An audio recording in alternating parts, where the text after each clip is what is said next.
out. They are similar, but then we've talked about the differences. It's a very tough racetrack. Yeah, I think that the bumps make a big difference with this to try and get your shock package right, and your driving style fits this a lot, and these guys do a terrific job here. See right here, Denny Hamlin just reeling Jeff Gordon in slowly. Gives you a great view from that long lens. And again, his lap time for Denny is quicker than the cars in front of him. And what was really good there is we watched Denny Hamlin come off. Even though it's a lap car, he's going underneath, he was able to get the grip and keep the momentum off of turn 3. That's going to pay huge dividends and benefits before this day is over. Speaking of lap cars, we'll tell you that there are 22 on the lead lap. Joey Logano in that 22nd spot. And Jamie McMurray has just gone a lap down. And a total, well, P.J. Jones has just pulled off the track. He's not been able to maintain minimum speed. And 7 other cars are out of this race, which we've already talked about. As these cars run, this is a good time to kind of see really how you stack up. We'll watch here Jimmy Johnson. He's going to cross the line here in a minute. We're going to check the speeds at the line and see just who's actually coming to the front and who might be slipping back.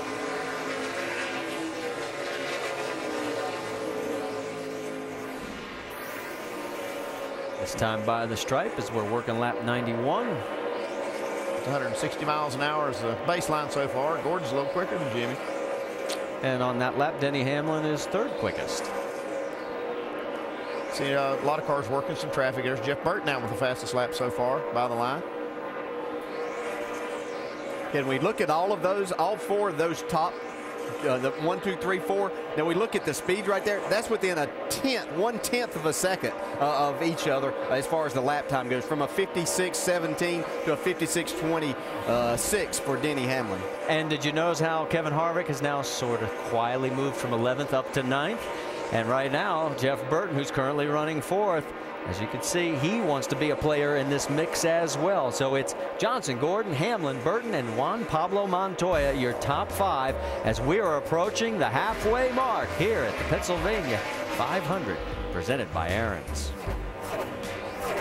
The calendar for you, because NASCAR Now will be on at midnight tonight on ESPN2, and then our NASCAR Nationwide Series action will come from Watkins Glen Saturday at 1:30 Eastern on ESPN. And then NASCAR Sprint Cup Series at Watkins Glen, presented by GoDaddy.com, next Sunday afternoon, 1 o'clock Eastern. Coverage starts at noon Eastern with NASCAR Countdown. Good action on the track right now between Carl Edwards and Kyle Busch. That is a battle for 10th, and that is the closest action we actually have on the track at this very moment, as Kyle has been trying to close down on Carl the last couple of laps. We've seen a lot of cars kind of coming to the front, and it's changed the complexion a little bit. And if we had a caution flag to bunch these cars up, I think you'd see some different names at the top. Down that long 3,700 foot, that's almost 3/4 of a mile on that front straightaway. Could land a small jet plane on there. Yeah. Carl's had a good day. He's up 15 spots from where he started. But you can see this car seemingly getting better and better throughout the day as they make adjustments to it. Whoa, Kyle almost brushed the wall there, coming out of 2 or 1, I should say, as heads down the long pond straight. Let's check back in with our race leader, Jimmy Johnson. His lead is 4.8 seconds.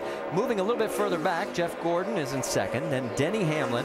And in 4th place, Jeff Burton, who's been clicking off some laps. And we haven't talked much lately about Juan Pablo Montoya. Remember last year, had the disaster at Indianapolis, came back to finish 2nd here. We all know what happened to him last week. And right now, Mike, he's running consistent, although he is 5th place, 21 seconds back.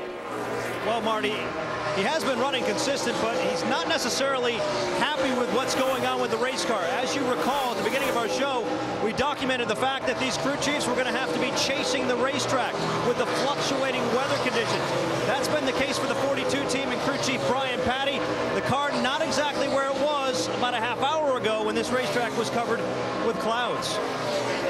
You made a lot of work for that change. You made a lot looser, a lot snappier, a lot more predictable.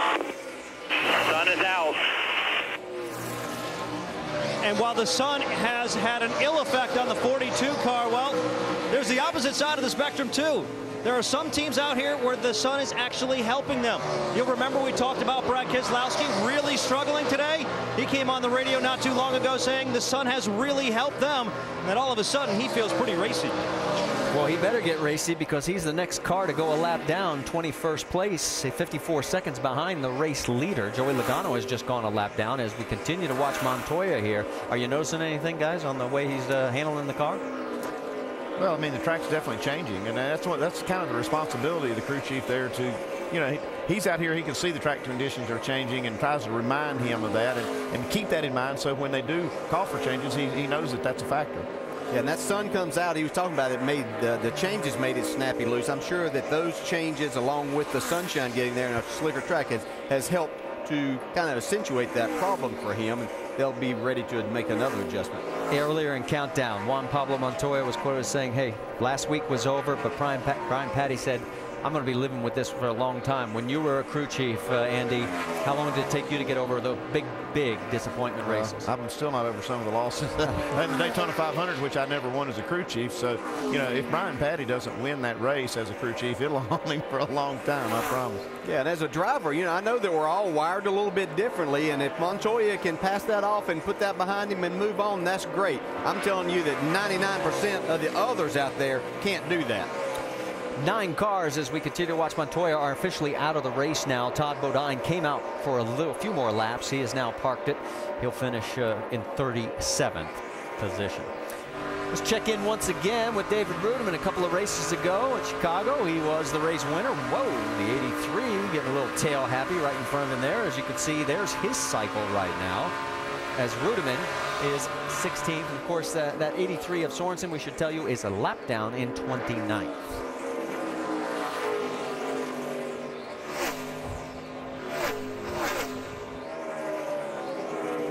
We're hearing word that a lap or two ago, David Ruderman had a little potential conflict. Let's go back and see what happened. Whoa, looks like Bobby Labonte had to get out of the gas there a little bit. Just about got tagged. Yeah, Ruderman had a good run. I think he thought he was going to get the outside, but Bobby got loose and had to jump out of the throttle, as you said. A little contact, but no harm.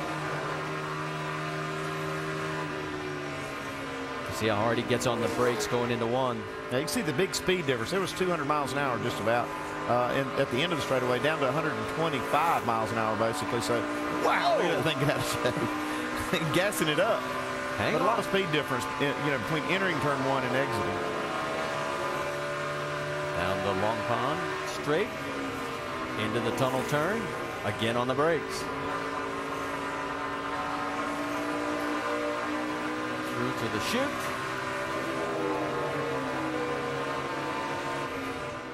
And as we switch back towards the front, the reason is for this is Jimmie Johnson, with now a 5.7 second lead, is about to be at the halfway mark of this race. We will be 250 miles down, 250 to go, this time by the stripe. And we talked about Denny Hamlin being able to close in some. Looked like he might have been quite a bit faster. Well, Jimmy stretched it back out. Denny had cut that down to about 6 seconds. And actually less. I saw it at about 5.5 seconds at one point, and it's like it just flipped back over and started going the other way. I don't know if Jimmy found something or maybe Denny Hamlin's losing a little bit of speed. Well, we've just passed the bottom of the hour if you are tuning in. Jimmie Johnson is our race leader. He is one of 6 different leaders. We've had 8 lead changes. Jimmy's led for 77 laps. Kevin Harvick is the points leader, running in 9th right now. Clint Boyer is the biggest mover, plus 25, and Marcus Ambrose had engine problems and is out of this race, as is 8 other drivers.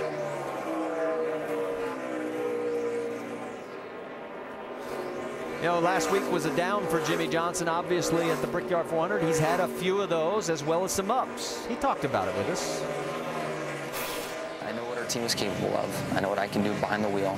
I know that we're working on some things, and hopefully it all comes together in time for the chase, and we can take advantage of you know, some new technology and try to win our 5th straight championship. But you just never know. I mean, I've had such a fortunate run here that I can't be, you know, in a bad mood or kind of a brat about things. I just got to go to work, and so does the team. Well, a couple of things. One, I want to point out he's led the most laps by a bunch, 78 so far, but he's failed to win 3 of the last 4 races where he has led the most laps. And look at this. We got Kevin Harvick. We'll get back to that story in a moment, but Harvick going around the 2, as Harvick is now 8th. Move Kurt Busch back to 9th, and we keep talking about Kevin. We're not going to let him sneak up on us today, are we? We're going to keep following him up through here. Having a good day so far. Yeah, back to Jimmy Johnson just a second. We've come to expect so much from them. If they have